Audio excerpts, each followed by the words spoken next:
Hello friends, સ્વાગત છે તમારું નીતાબેન્સ કુકિંગમાં। આજે હું તમારી સાથે શેર કરવાની છું થોડુંક કાળું, થોડુંક ખાટું અને થોડુંક મીઠું એવું કાલા ખટા શરબતનું સિરપ કેમ બનાવવું અને પછી તેને શરબત કેવી રીતે સર્વ કરવું તે। તો ફ્રેન્ડ્સ, મારી એક રિક્વેસ્ટ છે કે તમને મારી રેસીપી ગમે તો લાઈક અને શેર કરજો અને આવી જ નવી નવી રેસીપીના નોટિફિકેશન મળતા રહે તે માટે સબસ્ક્રાઈબ કરજો। તો ચાલો શરૂ કરીએ। કાલા ખટ્ટા માટે આપણે કલર પહેલાં બનાવશું। તો કલર તમારે બ્રાઉન છે એ કલર બ્લેક ઉપર હોવો જોઈએ, એવો કલર હોવો જોઈએ। જો એવો કલર તમારી પાસે ના હોય તો જે ફૂડ કલર મળે છે તો એ ફૂડ કલરમાંથી તમારે ગ્રીન અને રેડ કલર એ બંને આપણે થોડો થોડો લેશું। અડધી અડધીથી પા ચમચી જેટલો આપણે નાની ચમચી ગ્રીન કલર અને નાની ચમચી રેડ કલર આ બંને કલર લેશું અને એમાં પાણી આપણે મિક્સ કરશું। તો જુઓ, આ પાણી અંદર રેડી અને બંને કલરને મિક્સ કરી દેવાનો છે, એટલે આપણે આ બ્રાઉન કલર બની જશે બ્લેક ઉપર। જુઓ, આ કલર બની ગયો છે। તો આવી રીતે આપણે કલર બનાવી લેવાનો છે, ગ્રીન અને રેડ બંને ભેગા કરીને। હવે એક પેનમાં આપણે અડધો કપ ખાંડ લીધી છે, તો કપની સામે આપણે ડબલ પાણી લેવાનું છે। અડધો કપ આપણે ખાંડ લીધી છે તો 1 કપ ભરીને એમાં પાણી એડ કરશું આપણે। હવે ગેસ સ્ટાર્ટ કરીને ગેસ ઉપર આપણે પેનને ચડાવવાનું છે અને સતત આમાં આપણે તાવીથો ચલાવવાનો છે અને ખાંડને નીચે બેસવા દેવાની નથી, આમાં ઓગાળવાની જ છે।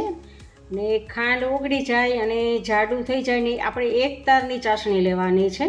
1 તારની ચાસણી થાય તેટલું આપણે આને ઉકાળવાનું છે। જુઓ, હવે જાડું થવા આવ્યું છે તો એમાં આપણે અડધી નાની ચમચી સંચળ પાવડર એડ કરશું અને 1 ચમચી શેકેલા જીરાનો પાવડર એડ કરશું, અડધી ચમચી ચાટ મસાલો એડ કરશું અને અડધી ચમચી સાદું નમક છે એ એડ કરશું। આ બધું જ એડ કરી અને સારી રીતે મિક્સ કરવાનું છે, હલાવવાનું છે આને। તો જુઓ, આપણે સારી રીતે બધું જ આમાં મિક્સ કરી દઈશું અને ગેસને આપણે ધીમો કરેલો હતો, પાછો ગેસને આપણે મીડિયમ કરી દઈશું। અને હવે જે આ કલર આપણે કર્યો હતો એ કલરને એમાં અડધો કલર પહેલાં નાખશું, પછી પાછી આપણે જરૂર પડશે તો કલર પાછો આપણે એડ કરશું। તો ગેસને આપણે ધીમો કરી અને ચલાવીએ। તો જુઓ, અને આપણે આમાં ચેક કરી લઈએ, હજી ચાસણી બની નથી, થોડીક વાર છે। જુઓ, કલર આપણો હજી આવી ગયો છે પણ હજી આપણે થોડોક વધારે, કારણ કે આપણે જ્યારે સર્વ કરીએ ત્યારે બરફમાં કે સોડામાં જ સર્વ કરશું એટલે કલર છે આપણો ઝાંખો થઈ જશે। તો આ બધો જ કલર આમાં આપણે એડ કરી દઈએ અને સારી રીતે મિક્સ કરી દઈએ। આપણે ગેસને ફૂલ કરી દઈએ અને ચલાવતા રહીએ। આપણું મિશ્રણ એકદમ ઘટ થઈ ગયું છે અને 1 તારની ચાસણી લઈ લીધી છે, તો હવે આપણે ગેસને ઓફ કરી દેવાનો છે અને ચમચીની મદદથી જુઓ, તમને બતાવું કે આટલું ઘટ છે। જુઓ, તો અને કલર પણ જુઓ, કલર પણ સરસ આવી ગયો છે। તો એકદમ સરસ કલર કાલા ખટાનો આવી ગયો છે। તો હવે આને આપણે ઠંડુ થવા દેવાનું છે।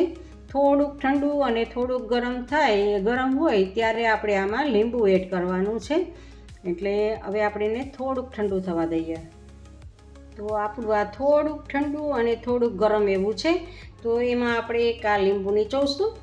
તો લીંબુને આપણે ગરમ ગરમ હોય ત્યારે નથી નીચોવવાનું, જો ત્યારે તમે નીચોવશો તો શરબત તમારું કડવું લાગશે, એટલે થોડુંક ઠંડુ થાય પછી જ તમારે નીચોવવાનું છે। થોડુંક ઠંડુ અને થોડુંક ગરમ હોય ત્યારે તમારે આને નીચોવી દેવાનું છે।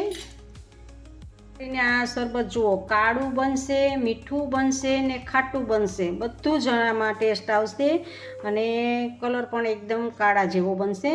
તો જુઓ, આપણું આ શરબતનું સિરપ બનીને તૈયાર છે। સારી રીતે મિક્સ કરી દેવાનું છે। હવે આપણે ગેસને ચાલુ કરવાનો નથી, તો સારી રીતે આમાં મિક્સ કરી દઈશું અને થોડુંક હજી ઠંડુ થવા દઈશું। હવે ઠંડુ થઈ ગયું છે તો આપણે એક આ બાઉલ લીધું છે અને એની ઉપર ગળણો લીધો છે, એમાં આપણે ગાળી લેશું એટલે બધો જ કચરો છે એ અલગ થઈ જશે। જો તમે શરબત બનાવશો ને એ પીવામાં આવશે તો સારું નહીં લાગે, એટલા માટે આપણે એક વખત આને ગાળી લેવું ખૂબ જરૂરી છે।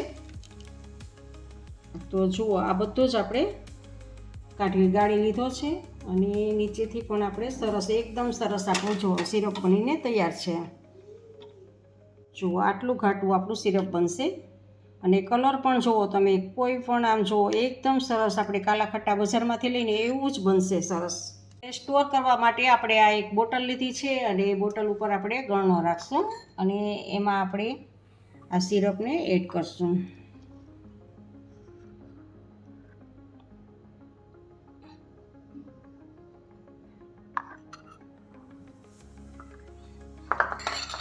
અને ઉપરથી ઢાંકણ બંધ કરી દઈશું આપણે. અને આને તમે ફ્રીજમાં 4 થી 5 મહિના સુધી એવું ને એવું રહેશે અને 1 થી 2 મહિના સુધી એવું ને એવું રહેશે. અને જ્યારે પણ તમારે શરબત બનાવવાનું મન થાય ત્યારે સિરપ તૈયાર જ હોય છે, તો ફટાફટ આપણે શરબત બનાવી લેશું. હવે સર્વ કરવા માટે એક સ્ટીલનો ગ્લાસ લીધો છે અને આપણે 7 થી 8 ક્યુબ આપણે બરફના એડ કરશું અને એમાં થોડુંક આપણે સિરપ એડ કરશું.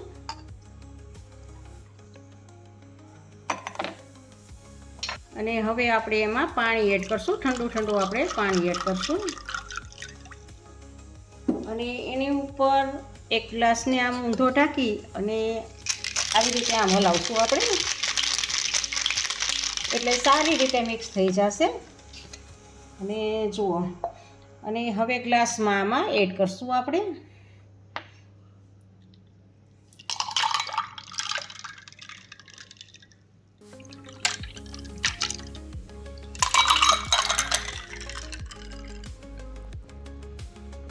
તો આ કાલા ખટાના બંને ગ્લાસ આપણા તૈયાર છે. કાળું, થોડુંક મીઠું અને થોડુંક ખાટું એવું આપણું આ કાલા ખટા તૈયાર છે. ફ્રેન્ડ્સ, તમને મારી આ કાલા ખટા શરબતની સિરપની રેસીપી કેવી લાગી તે કમેન્ટ કરજો અને જો ગમ્યો હોય તો લાઈક કરીને તમારા ફેમિલી મેમ્બર્સ અને ગ્રુપમાં શેર કરજો અને મારી ચેનલને સબસ્ક્રાઈબ કરવાનું ના ભૂલશો. આવજો, બાય. ફરી મળીએ એક નવી રેસીપી સાથે.